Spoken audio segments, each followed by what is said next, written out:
menjadi bekal gitu bagi Kak Lenggo ketika, berada di luar negeri menempuh pendidikan?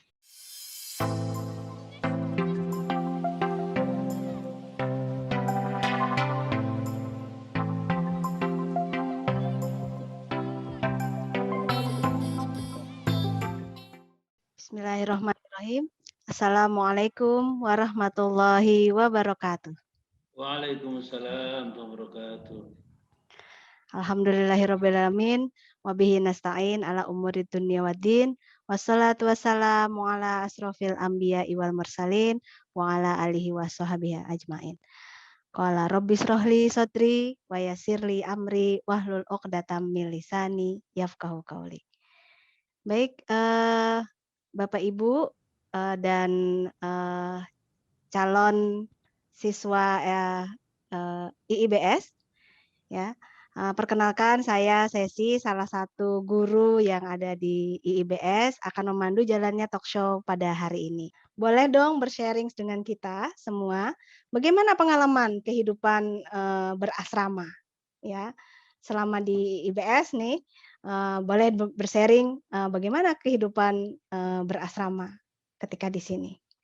Kak Zafran kan sekarang posisi masih di Washington State ya. Nah, boleh tuh, Iya. berbagi pengalaman, bagaimana, pengalaman hidup bersama dulu nih di waktu dulu di IBS nih? Wah, ini seru sih di asrama itu. Nggak kebayang awalnya kan kayak apa ya, mungkin teman-teman di sini semua, yang masih SMP atau yang ingin baru masuk ke IBS itu mikir kalau, wah kita bakal di asrama nih, nggak bakal ketemu orang tua, nggak bakal punya HP.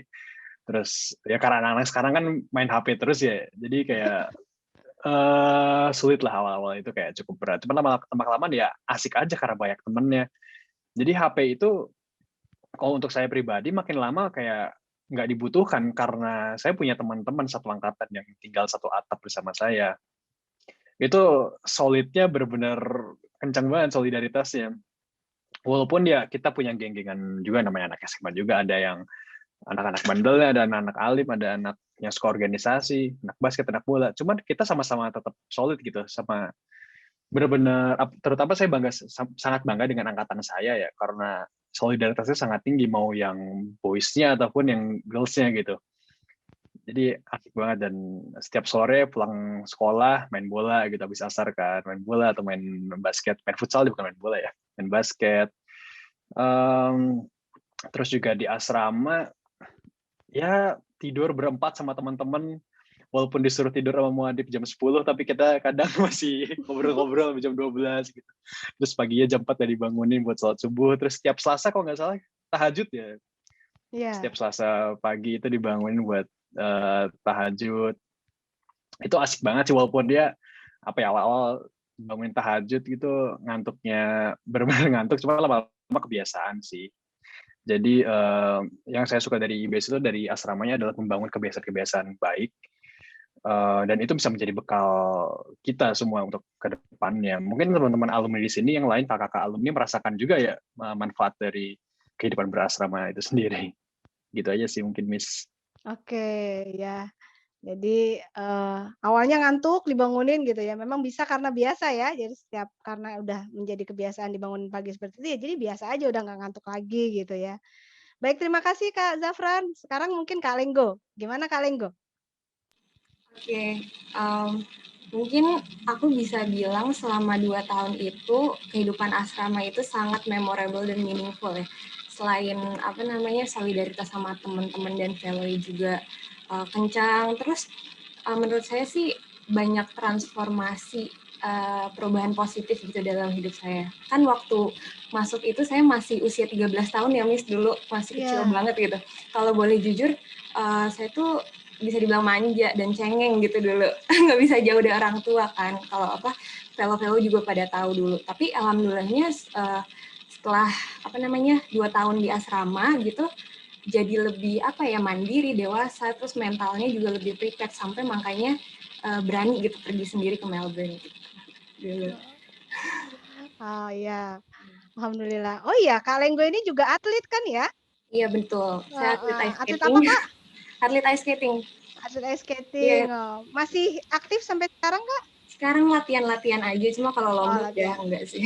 Iya ya, fokus pendidikan dulu ya. Betul, Oke. Mas. Baik, terima kasih Kak Lenggo. Sekarang mungkin Kak Fadil, gimana nih pengalamannya waktu dulu, kehidupan berasrama di IBS? Iya, terima kasih Miss atas waktunya. Mohon izin.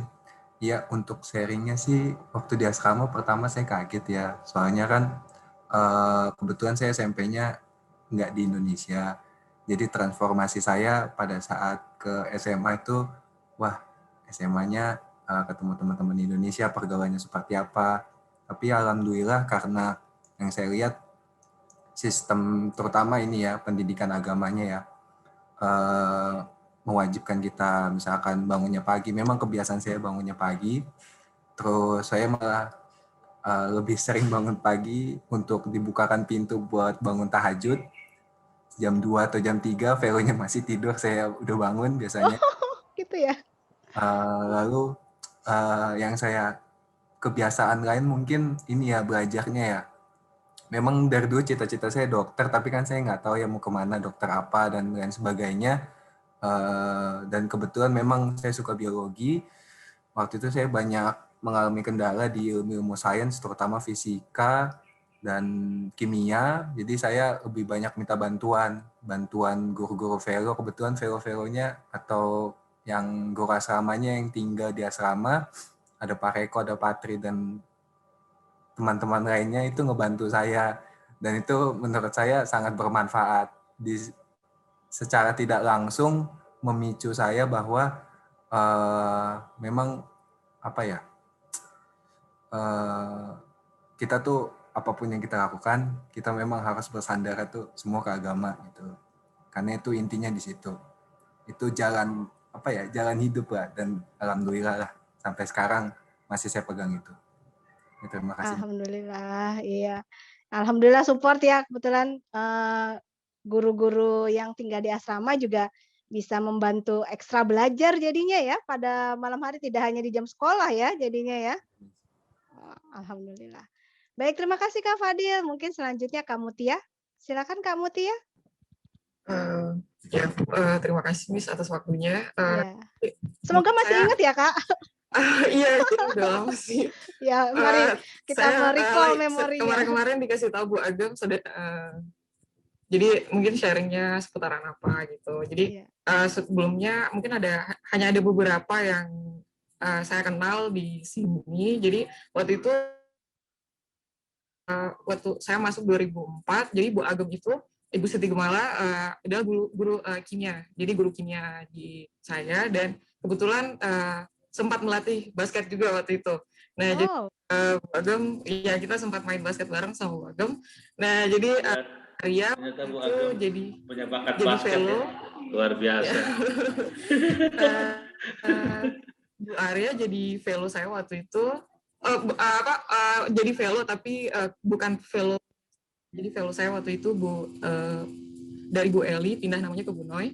Nah, selanjutnya Bu Yaibdal dulu dosen guru Quranic language. Jadi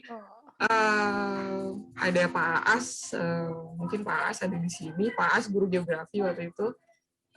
Siapa lagi yang mungkin masih saya ingat ada di sini. Jadi waktu itu saya sendiri sekolahnya dulu SMP-nya di kampung. Kampung saya nggak jauh dari kampungnya Pak Emil. Saya dari Kabupaten 50 kota, ya dengung-dengung kesananya lagi lah. Jadi saya sekolahnya SMP di kampung. Jadi dulu keinginan untuk bisa sekolah di sini ini karena bisa beasiswa dan sekolah SMA-nya cuma 2 tahun. Nah, jadi pengalaman pertama yang benar-benar untuk IBS itu, saya belum pernah naik pesawat sendiri. Anak lulus SMP naik pesawat sendiri dari Padang ke Jakarta. Nah, jadi pengalaman waktu itu ada kakaknya Pak Emil, namanya Pak Ardi Abbas, itu udah pesenin ke saya. Nanti waktu itu kan tahun 2004 itu saya belum punya HP. Jadi untuk menjemput di asrama di bandara itu nanti ada tulisan. Nanti kamu lihat orang yang bawa tulisannya SMA IBS. Ya udah. Jadi nanti di bandara itu saya liatin orang yang bawa kertas tulisannya SMA IBS. Nah, itu pengalaman yang paling yang paling berkesan lah buat saya. Saya nggak pernah keluar daerah, keluar pulau sendiri, terus nggak pernah naik pesawat sendiri, nggak punya HP. Nah, terus datang untuk tes. Jadi saya dulu tesnya di Jakarta. Nah, jadi mungkin di sini pas ketika kehidupan berasrama, saya pengen sekolah jauh dari orang tua. Mungkin kalau kebanyakan teman-teman di angkatan saya waktu itu nggak pengen sekolah di asrama, jadi karena keinginan orang tua. Kalau saya sendiri, emang keinginan saya sendiri gitu. Nah, jadi kebiasaan-kebiasaan yang positif lah saya bisa ambil dari selama selama di IBS. Jadi saya dulu belajarnya waktu SMP itu belajarnya ketika ujian aja. Nah, jadi saya biasa tipenya orang yang belajar pagi. Jadi saya nggak bisa belajar sampai larut malam. Jadi saya belajarnya itu biasa dari jam 3 sampai pagi. Jadi setelah jam 3 itu nggak tidur lagi gitu. Nah, jadi Velo di sini sangat membantu sekali. Jadi saya selalu minta tolong kalau seandainya mau belajar, Bu minta tolong saya nanti dibangunin jam 3. Nah, nanti dibangunin gitu. Nah, waktu saya juga ada sholat tahajud barengnya, terus nah untuk belajar Islamic Studies itu saya juga baru di sini karena saya dulu dari SMP negeri, jadi belajar bahasa Arab, Quranic language, sejarah Islam, fikih, akidah segala macamnya itu belajarnya di sini. Nah, kebetulan waktu saya guru bahasa Arabnya itu kebetulan waktu itu kepala sekolah orang Irak namanya Mr. Rami. Nah, jadi pas kita tuh kita harus di kelas kita belum pakai bahasa Inggris, jadi sehari-harinya harus bahasa Inggris atau bahasa Arab. Nah, kalau yang ketahuan nggak pakai bahasa Inggris atau bahasa Arab, nanti dihukumnya itu sama Mr. Rami gitu. Nah kan kita tahu kalau seandainya kita paling takut lah kalau dihukum sama Mr. Rami karena disuruh hafal vocab, kalau nggak hafal nanti ditambah lagi makin banyak. Nah, kayak gitu. Kalau menurut saya itu salah satu maksudnya salah satu bekal juga untuk nantinya melanjutkan studi di luar negeri. Jadi dulu saya waktu lulus dari SMA IBS tuh lihat teman-teman yang seangkatan, jadi seangkatan saya mungkin ada 100-an, kurang lebih 100-an lah. Jadi mereka itu udah ke luar negeri dari zaman S1, entah itu ada acara BEM atau segala macam. Nah, jadi itu juga memacu saya kenapa pengen sekolah di luar negeri gitu. Karena kita SMA-nya sama, dari IBS juga, tapi kenapa dia bisa, saya enggak gitu. Nah, jadi itu salah satu yang memicu saya untuk ingin kuliah di luar negeri juga. Nah, alhamdulillah itu kesampaian di tahun 2013. Jadi saya mengikuti program degree Indonesia Perancis di tahun 2013, tahun 2014. Kemudian saya melanjutkan program doktoral saya di tahun 2016 sampai tahun 2019. Jadi kebiasaan-kebiasaan yang 2 tahun rasanya di awal itu sangat maksudnya buat apa sih kita harus bangun pagi jam 4, terus sekolah sampai asar, terus nanti ada tadarus bareng, terus pas subuh itu ada belajar tafsir juga, nggak boleh tidur setelah subuh. Itu saya rasakan setelah benar-benar berasa itu waktu di luar negeri. Mungkin buat adik-adik sekalian yang mungkin Zafran, Lenggo, Padil itu ngerasain juga ketika di luar negeri itu kita udah punya kebiasaan-kebiasaan positif, maksudnya barangnya dari sisi agamanya kita udah mantep lah di bekalnya waktu di SMA-nya. Waktu kuliah tuh kita nggak mencari-cari lagi. Di luar negeri itu kita udah tahu ini nggak boleh, ini boleh. Nah, mungkin itu aja Miss. Oke, terima kasih Kak Mutia ya, itu pengalaman yang tidak terlupakan lah ya Kak ya. Boleh bersharing tuh sisi positif kehidupan di asrama dulu yang terbawa dan menjadi bekal gitu bagi Kak Lenggo ketika berada di luar negeri menempuh pendidikan. Silakan Kak Lenggo. Kurang lebih sama kayak yang dibilang tadi kakak-kakaknya, karena pendidikan agama, akhlak dan manner yang diajarkan di sekolah itu tuh udah tertanam gitu di diri kita. Jadi kita tuh ngelihat pergaulan yang beda dari culture biasa di Indonesia tuh udah kayak emang nggak tertarik aja gitu. Jadi nggak akan kehasut gitu Miss kita rasanya kan. Apalagi kan waktu saya ke sana itu masih under 18 kan. Jadi orang tua tuh juga sempat kayak, aduh nanti anakku gimana ya, lulus nggak ya, keteteran nggak ya gitu, atau salah gaul nggak ya gitu. Tapi alhamdulillah enggak gitu kan. Karena memang sudah ada prinsip yang dibawa dari masa sekolah gitu. Terus juga karena di asrama kan udah dibiasakan disiplin waktu, terus diajarin gimana cara bagi waktu yang efisien gitu. Jadi itu ke bawah sampai sana. Di sana kan maaf, di sana kan hidupnya sendiri gitu. Jadi kayak semuanya harus tanggung jawab diri sendiri, mulai dari masak, nyuci, belajar sampai malam gitu. Sama bersosialisasi juga kan jadi tanggung jawab diri sendiri. Nah itu karena di asrama sudah dibiasakan untuk bagi-bagi waktu dengan baik, jadi terbawa juga sampai sana. Jadi kita nggak kesulitan pas di sana gitu. Nah, ada satu hal juga yang berkesan. Jadi waktu angkatan 9 itu kan kalau nggak salah kita dibiasain buat ini, ada speech gitu, Miss, ada public speaking di asrama. Nah, dulu itu dibiasain speech-nya itu masing-masing anak harus in Arabic, English, sama Indonesia gitu kan. Oh, Nah, iya. hal itu tuh bagi saya tuh sesuatu banget gitu. Soalnya kan saya orangnya introvert dan pemalu gitu ya, kalau bicara depan umum suka keringet dingin gitu. Tapi dengan adanya itu dari asrama jadi bisa kayak bekal yang sangat bagus gitu di kemudian hari waktu di luar negeri. Jadi pintar bersosialisasi, terus kalau presentasi depan orang-orang juga pede gitu. Terus juga di kerjaan kayak gitu. Jadi alhamdulillahnya sama atasan saya juga dipercaya untuk handle klien sendiri gitu. Sama kayak hari ini juga bicara di depan banyak orang jadi nggak terlalu senewan gitu. Gitu, Miss, kurang lebih. Jadi bekal banget ya itu ya jadinya ya, Lenggo ya. Iya. Dengan berlatih banyak di awalnya dari asrama hanya berhadapan dengan teman-teman gitu ya. Sekarang terus habis itu berhadapan dengan klien dan sekarang berhadapan dengan walaupun secara virtual ya. Iya, Tapi ini juga butuh keberanian. Betul. Iya. Alhamdulillah. Berarti kemajuan yang sangat pesat dan kesan yang sangat bermanfaat ya. Betul. Oke. Jadi selain pendidikan social science, agama juga personality kita juga dibangun gitu waktu. Oh iya, betul.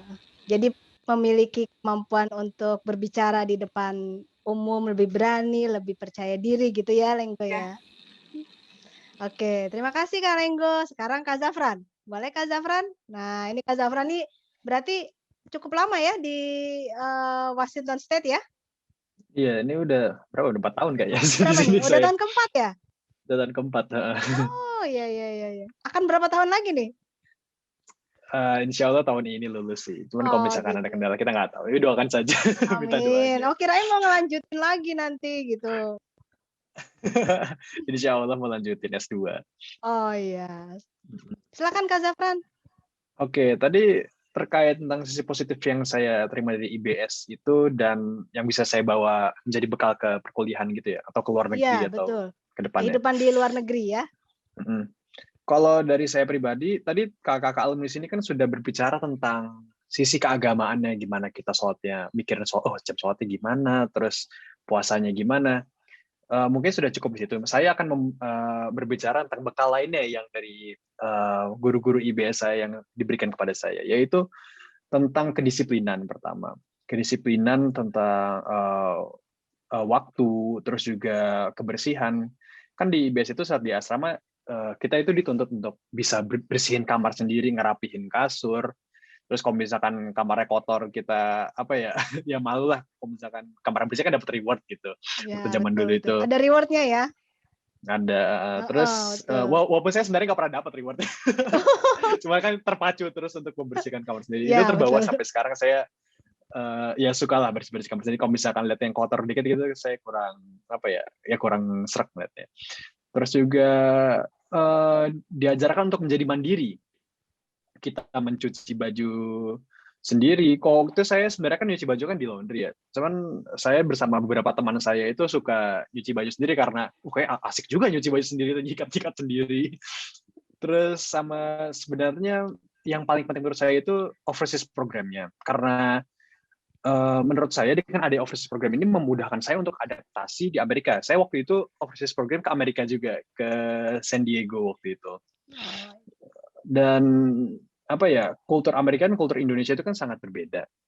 Ya relatif berbeda lah. Karena dengan ada overseas program ini, kita didampingi oleh beberapa guru IBS itu Chevron ya begitu, Chevron. Kita tidak terlalu liar jadinya waktu saat overseas. Dan setelah adanya bimbingan dan lain-lain, setelah saya berangkat sendiri ke Amerika, ilmu-ilmu yang dititipkan oleh Chevron itu masih tertanam di otak saya. Waktu itu ada Pak Mulyadi ikut juga ke Amerika bersama saya, ada Buya juga, Buya Ibdalsyah dulu ikut juga, Pak Hari. Itu sih benar-benar sama untuk kehidupan secara sosialnya, karena saya dulu itu adalah wakil OSIS, apa sih namanya itu, vice leader SOIP. Soib, iya. Vice leader saya waktu dulu itu, jiwa-jiwa leadership-nya itu tertanam di saya, dan benar tadi kata Kak Lenggo, kita latihan untuk public speaking, untuk sosialisasi itu sangat terasa. Apalagi di sini orang-orang Amerika yang berbeda bahasa gitu, saya menjadi lebih berani untuk bersosialisasi dengan teman-teman saya di sini yang di Amerika. Gitu sih, Miss. Jadi ini ya, terbangun rasa kepercayaan diri untuk berkomunikasi, disiplin ya, karena sudah terbawa dari disiplin semenjak di kehidupan di asrama ya. Kemudian mandiri lah ya. Jadi mandiri. tidak segala sesuatu bergantung pada orang lain. Nyuci baju bisa, akhirnya kan sendiri ya. Iya. Tidak harus. Terus ingat banget gitu dulu ya. itu diajarin ngejahit sama Pak Ahmad Fuadi. Waktu itu zaman dulu.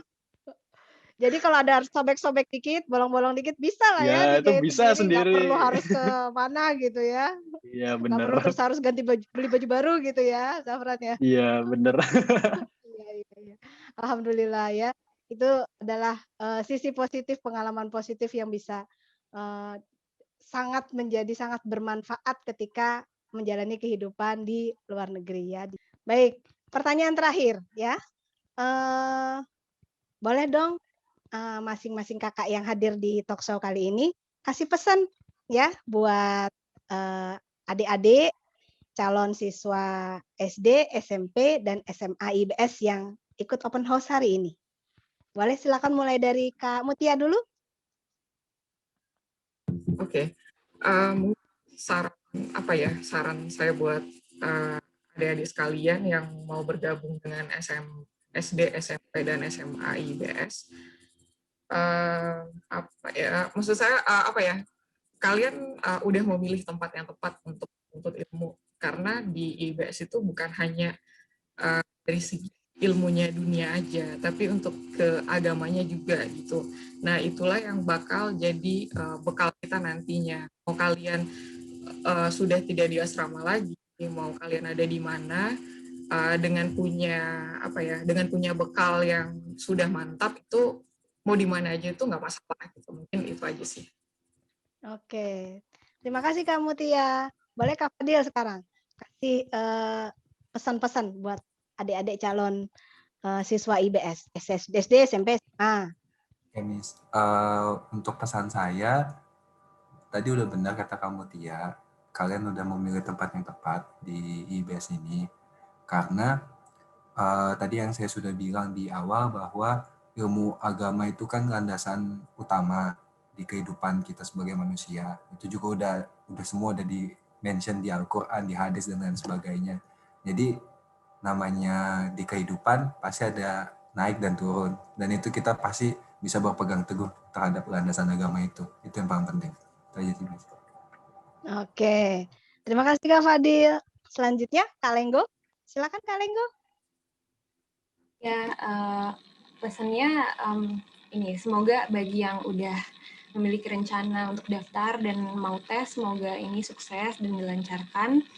Dan juga yang terpenting nggak perlu ragu sama sekali untuk memilih IBS sebagai sekolahnya, karena menurut pengalaman saya dan yang udah diceritakan tadi juga, akan banyak sekali hal positif yang bakal didapat gitu, dan terjamin kualitasnya dari tenaga pengajar yang juga baik, sangat berkualitas gitu, dan pendidikan formal, agama, non-formal, bahkan overseas programnya ini tuh dikemas dengan packaging yang sangat modern dan terstruktur gitu. Jadi kita as a student dan orang tua juga nggak perlu khawatir, dan we will feel comfortable gitu. Jadi saya harap semoga semuanya lancar dan yakin gitu untuk memilih IBS.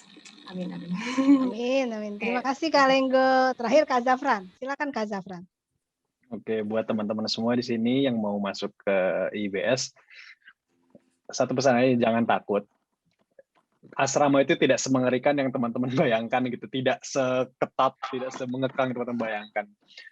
Banyak teman di asrama yang asik-asik gitu, yang apa ya, yang ya bisa main bareng lah. Jadi walaupun kita tidak ada orang tua di sana, tidak ada HP, tapi tetap asik banget sih gitu. Sama overseas program itu seru banget, wajib ikut karena keren. Acaranya asik banget. Berkesan sekali ya Kak ya. Oke, Iya. baik.